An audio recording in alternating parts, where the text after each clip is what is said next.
आत्मा का अर्थ है जीवन की वह सूक्ष्म शक्ति जो शरीर को चेतना देती है। यह अविनाशी मानी जाती है और शारीरिक मृत्यु के बाद भी इसका अस्तित्व बना रहता है। हिंदू धर्म, बौद्ध धर्म, ईसाई धर्म, इस्लाम तथा अनेक प्राचीन सभ्यताओं में आत्मा को अमर माना गया है। हिंदू धर्म में आत्मा को आत्मा और परमात्मा के रूप में देखा गया है। यह माना जाता है कि आत्मा जन्म और मृत्यु के चक्र में फंसी रहती है जब तक वह मोक्ष प्राप्त न कर ले। गीता में श्री कृष्ण कहते हैं, न जायते म्रियते व कदाचित, यानी आत्मा न कभी जन्म लेती है न मरती है। बौद्ध धर्म आत्मा की पारंपरिक धारणा को नहीं मानता, बल्कि अनात्मा की बात करता है, यानी कोई स्थायी आत्मा नहीं है। लेकिन पुनर्जन्म की अवधारणा वहां भी है, जो कर्म के आधार पर होती है। ईसाई धर्म में आत्मा को ईश्वर का दिया हुआ एक दिव्य तत्व माना गया है, जो मृत्यु के बाद या तो स्वर्ग में जाता है या नरक में, उसके कर्मों के आधार पर। इस्लाम में आत्मा को रूह कहा गया है और माना जाता है कि मरने के बाद भी आत्मा का अस्तित्व रहता है। कयामत के दिन आत्मा को शरीर में पुनः लौटाया जाएगा। विज्ञान आत्मा के अस्तित्व को प्रमाणित नहीं करता। आत्मा को कोई भौतिक रूप नहीं मिला है जिसे वैज्ञानिक यंत्रों से मापा जा सके, लेकिन कई वैज्ञानिकों और शोधकर्ताओं ने इसके अध्ययन की कोशिश की है।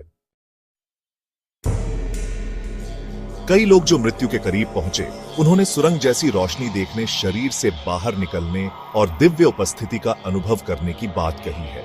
हालांकि विज्ञान इसे मस्तिष्क की ऑक्सीजन की कमी, हार्मोनल बदलाव या तंत्रिका संबंधी प्रतिक्रिया कहता है।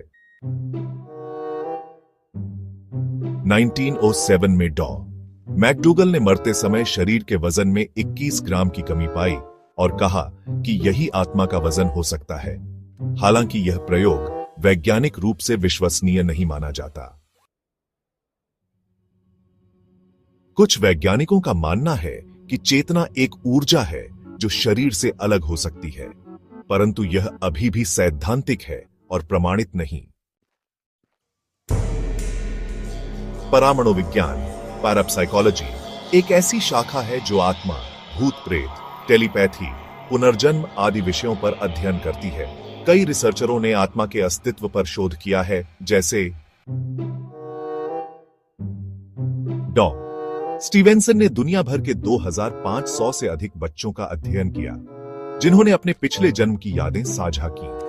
कई मामलों में उनकी बातें सटीक पाई गईं। 19वीं सदी में यह आंदोलन चला जिसमें आत्माओं से बात करने का दावा किया गया। मीडियम्स के जरिए मृत आत्माओं से संपर्क साधा जाता था। भारत में आत्मा के अस्तित्व को लेकर कई कथाएं प्रचलित हैं। योग, ध्यान, साधना आदि के माध्यम से कई योगियों ने आत्मा को देखने और समझने का दावा किया है। इन महापुरुषों ने आत्मा की अनुभूति को सत्य बताया और कहा कि आत्मा का अनुभव केवल आध्यात्मिक साधना से किया जा सकता है।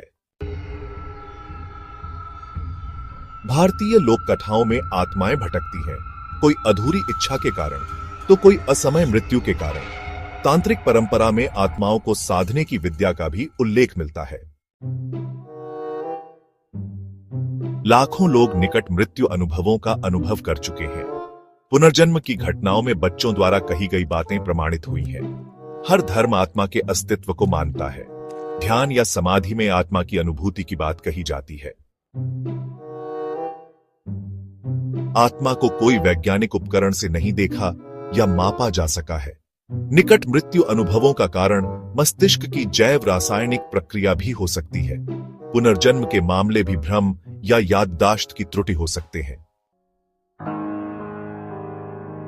आत्मा का अस्तित्व एक ऐसा विषय है जो विज्ञान की सीमा से परे है और जिसे पूरी तरह नकारा भी नहीं जा सकता।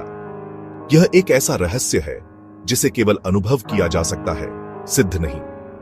धर्म और दर्शन जहां आत्मा को केंद्र में रखते हैं, वहीं विज्ञान इससे दूरी बनाए रखता है। शायद आत्मा एक चेतन शक्ति है जो शरीर से अलग होकर भी कहीं रहती है। या शायद यह केवल हमारी कल्पना और विश्वास का हिस्सा है। परंतु जब लाखों लोग आत्मा से जुड़े अनुभव साझा करते हैं तो प्रश्न उठता है, क्या सब गलत हो सकते हैं? अंततः यह विषय हमारी आस्था, अनुभव और सोच पर निर्भर करता है। जब तक पूर्ण प्रमाण नहीं मिलते, आत्मा का रहस्य हमें मानवता, अध्यात्म और विज्ञान के बीच की कड़ी के रूप में प्रेरित करता रहेगा।